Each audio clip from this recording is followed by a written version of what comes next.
video we're going to have a look at parental controls on the Chromebook and how you can protect your child and keep them safe at all times when they're online on this device.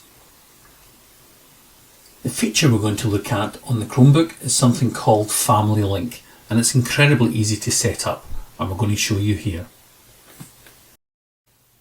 So if your child is already logged into the device, let's go to the bottom right hand corner and I want you to choose the cog icon so as we can change some of the settings on this device.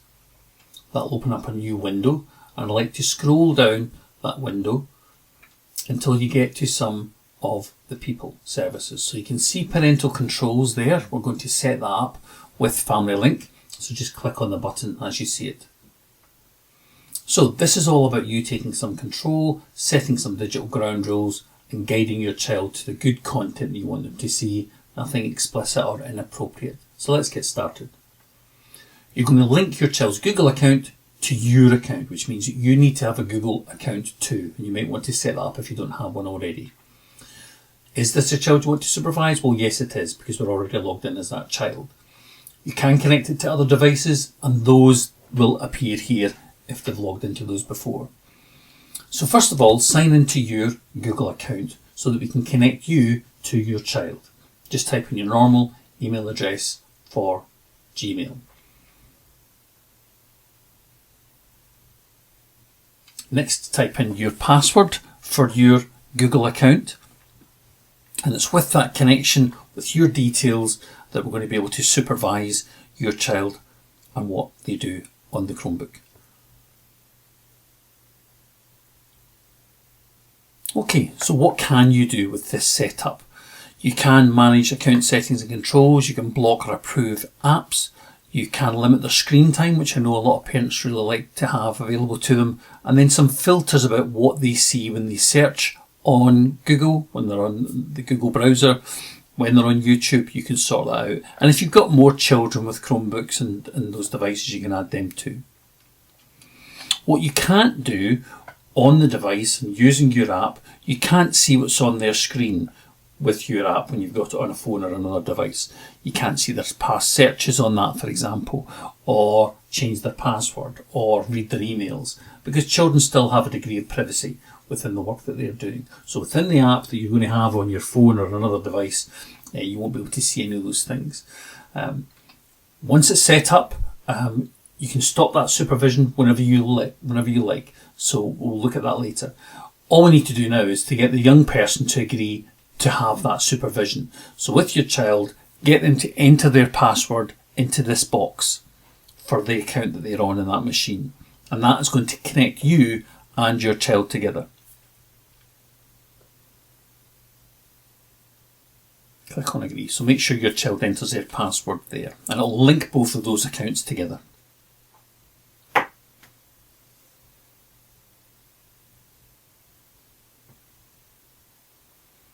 Okay, now that those accounts are linked, you now get a chance to change some of the settings. So let's look at some of the apps which are on this particular Chromebook that I'm using. Your child may already have installed some apps now that you've had them for a while. But for example, you might not want them to have access to the Google Play Movies and TV app. Or you might want them to play games, or you might want them not to play music. So you can make those choices there and then click on Next. Now here's some of the great ones you get to control. So we would maybe want to filter Google search so that they're blocking sexually explicit results. That's probably something you would want, so you switch that on, click OK. Movies, if they are watching movies, then we could decide which age level they're allowed to watch. So if your child's 11, then maybe 12 is appropriate. Google Play TV, if you've already let that happen, then the setting is already going to be there for you. There'll be restrictions on books and restrictions on music you can switch on and off. If they're going to be using Google Play Purchase and downloads, then you need to approve that from your family library. Okay, let's move on. Now we're going to look at how we can use an app to set screen time limits, lock the device when you want it to be locked, and we can also view some of Connected's activity and how much time they're spending on particular apps. Click on Next. If Google recognises devices that you've already got, you're already signed into, you can install the family link onto those devices. But most of the time I'm going to ask you to go to the Google Play Store or the Apple Play Store to download that app. You can sign out now on your child's device, and what that'll do is it'll install all of those restrictions onto your child's device while you go and download the correct app from the proper app store. So as I said, I'm using an Apple iPhone here. If I search for Family Link and click on the top option, I'm looking for the Google Family Link app, which looks like a little kite with 3 colours on it. And when I open that up, you get to see some of the kind of features you've got. It shows me my family members. That's connected. It already recognises that. I'm signed into that app with my Google account, my own Google account, and I can see my child's activity. I can look at the screen time. I can see what apps they've got installed on that device.